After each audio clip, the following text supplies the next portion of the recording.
Welcome back to America's Commercial Real Estate Show. I'm Michael Ball. This segment is brought to you by Valuate Online Investment Analysis. Visit getvaluate.com. Well, my guest is Mark Grinis. He's the Global Real Estate Investment Funds Leader at Ernst Young, and he's also author of the 2017 Global Market Outlook. We'll have a link to this report on our website at CRE.show. That's right, CRE.show. We don't need .com anymore. And Mark, one of the things I think that is curious and on the minds of our listeners and viewers is the impact of changing technology on commercial real estate. It seems like technology has been changing faster all the time. Yeah. And, might that impact the functional obsolescence of buildings? And, what do your fund leaders and what do you guys see moving forward and how technology is impacting everything? Well, obviously we follow real estate, but we're also a major corporate user. We probably spend somewhere near $1 billion a year in rent. So we are uniquely focused on, how to use real estate. We are, in our professional service business, we are a people business. And as you look about how, half of the people we hire are less than 34 years of age. So we have to be uniquely focused on how real estate interacts with our people and brings out the best in our people. And technology is a key component to that. As we've moved, and this is kind of a well-documented office of the future, but I think that case study is now kind of coming to a close. We know what it is. The 250 square foot per person with the oak paneled office in the corner and the partner and so on and so forth. I've got my desk, I've got my phone. It might be different the next day, and it is no longer, this kind of landing zone. It is a temporary work location and a place to collaborate with my employees. And technology is an incredible part of that. So, is it death to real estate, all of this innovation? No, it's the Uberization. How do we get it in use all the time and use it in its most productive capacity? I really think innovation is going to affect all of our asset classes in one way or another. In that manner.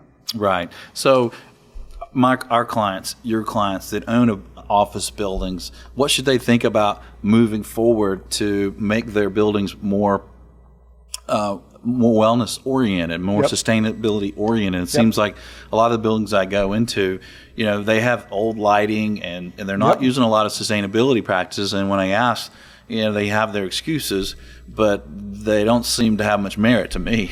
If you go in an older building and compare it to a state of the art LEED certified type building, the energy utilization can oftentimes be 6x from one to another. 50% of the population is in buildings. 40% of all energy consumption is in buildings. 25% of water is in buildings. So there is this huge potential on how to use it efficiently. There have been a number of studies of how technology can make it much more efficient, cost-effective, saving. It needs to be economical too. Adoption is best implemented when there's an economic benefit, and the studies are with effective technology uses, you can save anywhere from 3 to 30% of that BOMA, energy utility waste expense item. You can cut it by that degree. Put a good cap rate on that. That's a significant capital savings. I would probably argue, each building is different and it's a generalization. Obviously, newer buildings, less of an impact. Older buildings, massive impact. So, along those continuum, those property owners really need to think about the state-of-the-art building management systems that really monitor and track how things are utilized, how they could be utilized more effectively. That's where the savings comes from. And what about the design of these buildings, Mark? I mean, there's talk that maybe these parking lots will become obsolete, that that we need them, and we have a lot of things being delivered to apartment complexes and office buildings, and we have Uber coming in, and we need something for them. What are your tips for office building and other real estate owners related to kind of adapting? Yeah, look, I heard about the $300,000 parking space in Brooklyn, and is that going to prove to be a good investment 10 to 15 years from now? When I guess maybe that you could argue that would pay for a lot of Uber rides. Look, I think we are entrepreneurs in real estate. We know how to figure out highest and best use. I mean, look, you're seeing it in retail and other property types where certain buildings that were designed for a certain function are clearly best changed. If the anchor tenant was a big box retailer, maybe an alternative use into some kind of wellness and living type alternative use in a mall will be much more advantageous, and maybe you can get more rent.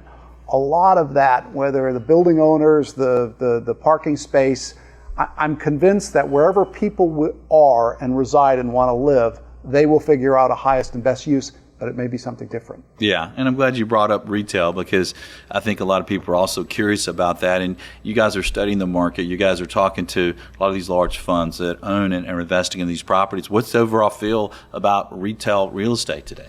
Look, retail is, elements of it are absolutely doing fantastic. And clearly there are elements of it that are not doing fantastic and are suffering from, the implications of online.